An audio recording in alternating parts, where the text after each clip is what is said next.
People of Atharamura Bilaiham village walk 15 to 16 miles and casted their votes. But people of Atharamura Bilaiham village expressed their grief, saying that even after voting in every elections, they did not receive anything from the government. There is an electricity pillar at the village, but the electricity doesn't last long for more than 2 to 3 hours.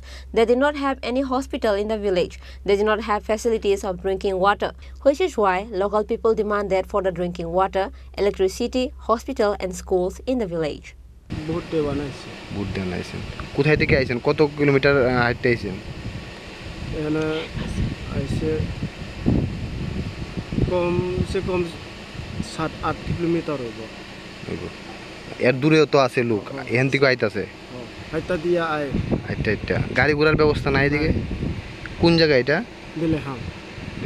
এই মানে এমনি এখানে স্বাস্থ্য কেন্দ্র, school, পানীয় জলের ব্যবস্থা কি রয়েছে?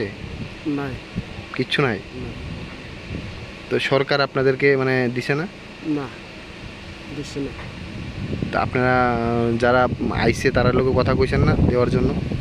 কথা কইলো তো, আরে তাইনে না না কইলে তো কেমনে পাই? দেওয়ানোর কথা তো কই, তবু পাই না। তো আপনার সমস্যা অনেকগুলো রয়েছে। হ্যাঁ, সমস্যা আছে।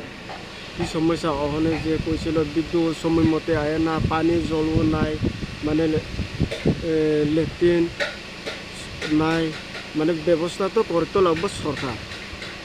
যে আমি ভোট দিতেছে পাড়া, মানে সবাই পাড়া তো ভোট দিতেছে, আসলে ফেসিলিটি পাওয়ানি লাগে তো ভোট দিতে।